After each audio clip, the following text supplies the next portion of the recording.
Hello learners, welcome to my channel Friendly Educator Online once again. আজকে আবারও একটা নতুন গ্রামার ক্লাস নিয়ে চলে এলাম এবং খুবই গুরুত্বপূর্ণ একটা গ্রামার ক্লাস, যে ক্লাসটা প্রত্যেকটা শ্রেণীর জন্য, প্রত্যেকটা ছাত্রছাত্রীর জন্য, সেটা নিচু স্কুল লেভেল হোক, সেটা আপার স্কুল লেভেল হোক অথবা কলেজ লেভেল হোক বা কম্পিটিটিভ এক্সাম হোক, সব ক্ষেত্রেই স্টুডেন্টসদের জন্য, ছাত্রছাত্রীদের জন্য একটি গুরুত্বপূর্ণ অনবদ্য ক্লাস নিয়ে এলাম আজকের ক্লাসে। আজকে আমরা আর্টিকেল সম্পর্কে শিখব। এই আর্টিকেল এমন একটি গ্রামাটিক্যাল পার্ট যেটা কোনো ক্লাসে আমরা বাদ যেতে দেখি না, কোনো এক্সামে সেটাকে আমরা বাদ দিতে দেখি না। প্রায় প্রত্যেকটা কম্পিটিটিভ এক্সাম থেকে শুরু করে আমাদের স্কুল লেভেল এক্সাম, প্রত্যেকটা এক্সামেই কিন্তু আর্টিকেলস থেকে কোশ্চেন আসে। তো এটা খুবই গুরুত্বপূর্ণ একটা ক্লাস হতে চলেছে। সো মন দিয়ে কিন্তু ক্লাসটা ফলো করবে। ওকে, তো শুরু করি ক্লাস। আর্টিকেল, এই আর্টিকেলটা কি আগে একটুখানি বলি। What is article? Article is a kind of determiners. এটা এক ধরনের ডিটারমিনার্স। আচ্ছা, যখন পার্টস অফ স্পিচের কথা বলেছিলাম, তোমাদের মনে আছে কি জানি না, আমরা সাধারণত বলেছিলাম যে সাধারণত 8টা পার্টস অফ স্পিচ, কিন্তু বেশ কিছু মডার্ন গ্রামারিয়ান, মডার্ন আধুনিক ব্যাকরণবিদ তারা কিন্তু মনে করছেন যে 9টা পার্টস অফ স্পিচ আছে। সেই 9 নম্বর পার্টস অফ স্পিচটা কি বলেছিলাম খেয়াল আছে? আমি বলেছিলাম সেটা ডিটারমিনার্স। সেই ডিটারমিনার্সেরই অনেকগুলো অংশ আছে, তার একটি অংশ হলো আর্টিকেল। তাহলে আর্টিকেল কি? Article is a kind of determiners, এক ধরনের ডিটারমিনার্স। এই আর্টিকেলকে আমরা দুটো ভাগে ভাগ করি। কটা ভাগে ভাগ করি? দুটো ভাগে। কি? Definite article and indefinite article. Definite মানে ডেফিনাইট, নির্দিষ্ট। ইনডেফিনাইট মানে অনির্দিষ্ট। তাহলে ডেফিনাইট আর্টিকেল কি? যেগুলি নির্দিষ্ট করে বোঝায়, যে আর্টিকেলগুলির সাহায্যে নির্দিষ্ট করে কোনো কিছুকে বোঝায়, তাকে বলা হয় ডেফিনাইট আর্টিকেল।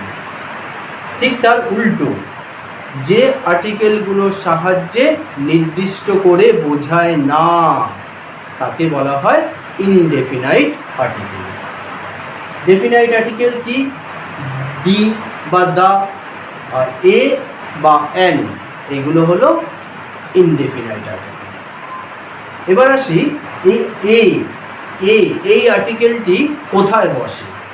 খুব গুরুত্বপূর্ণ, কিন্তু খুব খেয়াল রাখবে। বিশেষ করে এগুলোর ব্যতিক্রমগুলো খুব ভালো করে মনে রাখবে, ঠিক আছে? আর অবশ্যই নোট ডাউন করতে ভুলবে না। কোথায় বসে এ? সাধারণত কনসোন্যান্ট দিয়ে শুরু শব্দের পূর্বে একটি বোঝাতে, ভাইটাল পয়েন্ট, একটি বোঝাতে। কনসোন্যান্ট দিয়ে শুরু শব্দের পূর্বে একটি বোঝাতে এ ব্যবহার করে থাকে। যেমন এ ম্যান, এ বুক। ঠিক এই যে এর ব্যবহার, এর কিন্তু ব্যতিক্রম কিছু আছে। সেই ব্যতিক্রমগুলো পরীক্ষার জন্য ভীষণ ইম্পর্ট্যান্ট। ব্যতিক্রমটা কি? এই এ সাধারণত কনসোন্যান্ট দিয়ে শুরু, কিন্তু কিছু শব্দ আছে যারা ভাওয়েল দিয়ে শুরু, কিন্তু তাদের উচ্চারণ, প্রথম উচ্চারণটা ইউ অথবা ওয়ার মতো হয়। ইউ অথবা ওয়া, ইউ বা ওয়া, খেয়াল রাখবে উচ্চারণটা। এই রকম উচ্চারণ হলে সেক্ষেত্রে কিন্তু কনসোন্যান্টের মতোই এ বসবে, অবশ্যই একটি বোঝাবে। দেখো, এ ইউনিভার্সিটি, তাহলে প্রথম উচ্চারণ কি? ইউ এর মতো হচ্ছে না, সেজন্য এ ইউনিভার্সিটি, যদিও সেটা ভাওয়েল দিয়ে কিন্তু শুরু। আবার দেখো, এ ওয়ান আইডিয়া, যে ওয়ার মতো উচ্চারণ হচ্ছে না, সেক্ষেত্রে এ হচ্ছে, যদিও সেটা ভাওয়েল দিয়ে শুরু। এইরকম ওয়ান ডে ম্যাচ, তারপরে ইউনিকর্ন, এইরকম শব্দগুলো ভাওয়েল দিয়ে শুরু, কিন্তু প্রথম উচ্চারণ যখন ইউ বা ওয়ার মতো হচ্ছে তখন সেক্ষেত্রে ব্যতিক্রমী এ হবে। ঠিক আছে, এবার আসছি অ্যানের ব্যবহার। অ্যানও কিন্তু সেই একটি বোঝাতেই ব্যবহার করা হয়। ভাওয়েল দিয়ে শুরু শব্দের পূর্বে একটি বোঝাতে অ্যান ব্যবহার করে থাকে। তাহলে ওক্ষেত্রে কী ছিল?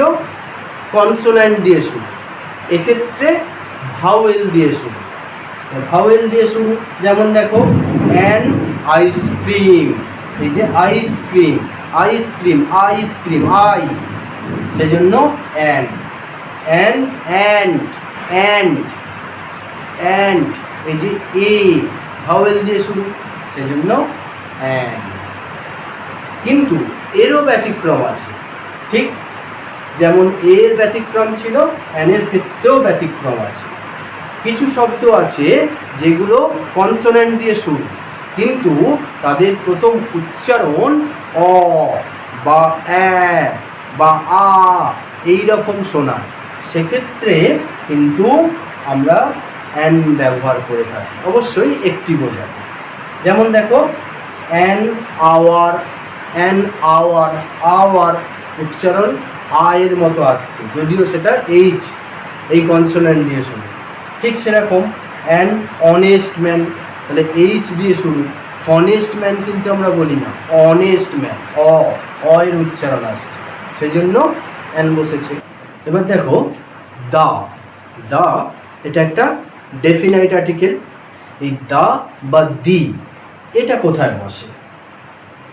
বিখ্যাত নদী, সমুদ্র, সাগর, পাহাড়, পর্বত, গ্রন্থ মানে বই, কাগজ, বাস, ট্রেন, জাহাজ, ঐতিহাসিক বাড়ি, এইরকম বিখ্যাত হোটেল, এইরকম বিখ্যাত এমনকি দোকানদার, দোকান, শপিং মল, এই সবগুলো এইরকম অতি বিখ্যাত, যেগুলো খুব কম আছে বা একটাই আছে, এরকম বোঝাতে কিন্তু আমরা দি বা দা ব্যবহার করে থাকি। যেমন দেখো দা টেমস, টেমস নদী পৃথিবীতে একটাই আছে এবং অতি বিখ্যাত নদী, আমাদের যেমন ভারতবর্ষের দা গঙ্গা, ঠিক সেরকম দ্য বে অফ বেঙ্গল, বঙ্গোপসাগর, একটাই বঙ্গোপসাগর সারা পৃথিবীতে আছে। দ্য গীতা একটি বিখ্যাত ধর্মগ্রন্থ, দ্য রাজধানী এক্সপ্রেস একটি বিখ্যাত ট্রেন, এই রকম অসংখ্য অসংখ্য উদাহরণ আছে। সব উদাহরণ তো আমি একসঙ্গে তুলতে পারলাম না, কিন্তু এই পয়েন্টগুলো খুব মাথায় রাখবে, তাহলেই হবে। আর কি ক্ষেত্রে আমরা দা বা দি ব্যবহার করি? নির্দিষ্ট করে কোনো কিছু বোঝালে, এটাই ভাইটাল পয়েন্ট, এটাকে ডেফিনাইট আর্টিকেল বলা হয়। সেজন্য নির্দিষ্ট করে কোনো কিছুকে বোঝালেই আমরা দি বা দা ব্যবহার করে থাকি।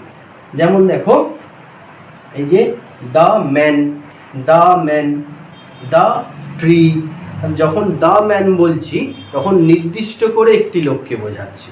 যখন বলছি এ ম্যান, এ বয়, তখন একটি বালক, একটি লোক, যে কাউকে বোঝাতে পারে।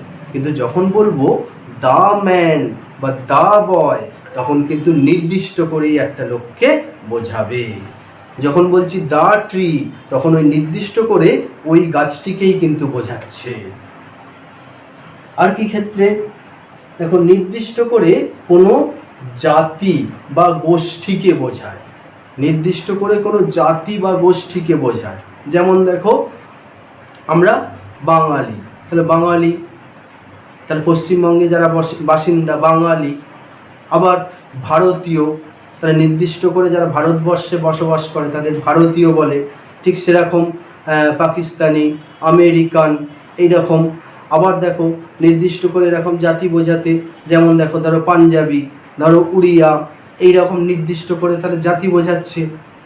আবার পশুদের ক্ষেত্রেও দেখো গরু, ছাগল, তাহলে নির্দিষ্ট করে যখন গরু, পুরো গরু জাতিটাকে বোঝাচ্ছি, একটি গরু বোঝাচ্ছি সেটা আলাদা ব্যাপার, তখন এ কাউ করতে পারি। যখন নির্দিষ্ট করে পুরো গরু জাতিটাকে বোঝাচ্ছি তখন কিন্তু দা কাউ করতে হবে। যখন কুকুর জাতিটাকে বোঝাবো তখন কিন্তু দা ডগ করতে হবে। আবার নির্দিষ্ট করে বোঝালেও সেই একই রকম হবে, সেক্ষেত্রেও দা বসে। যেমন দেখো এই যে দ্য বেঙ্গলি উদাহরণ দিয়েছি, the Indian, the cow, etcetera etcetera. এছাড়াও superlative degree, superlative degree, degree তো অলরেডি ডিগ্রি ক্লাস আমার আপলোড হয়ে আছে, ডিগ্রি তোমরা দেখেছো, কেউ কেউ ডিগ্রি জেনেওছো। অ্যাডজেক্টিভের ডিগ্রি হয়, সেই যে অ্যাডজেক্টিভের ডিগ্রি, সেখানে পজিটিভ, কম্পারেটিভ, সুপারলেটিভ ডিগ্রি ছিল না, সেই সুপারলেটিভ ডিগ্রির ক্ষেত্রে তার পূর্বে অবশ্যই দা বসে। যেমন দ্য বেস্ট, যে good, better, best, the best, the most, এইরকম। তাহলে এইভাবে আমরা আর্টিকেলের ব্যবহার শিখলাম। একটু ভালো করে নোট ডাউন করে রাখবে আর বারবার রিপিট করবে, তাহলে দেখবে আর্টিকেলটা সম্পর্কে তোমরা ডিটেলসে জানতে পারবে। তারপরেও যদি কোনো সমস্যা থাকে তাহলে কমেন্ট করো, আমি সেগুলো নিয়ে ডিটেলসে তোমাদের বুঝিয়ে দেওয়ার অবশ্যই চেষ্টা করব। তো আজকের ক্লাসটা কেমন লাগলো?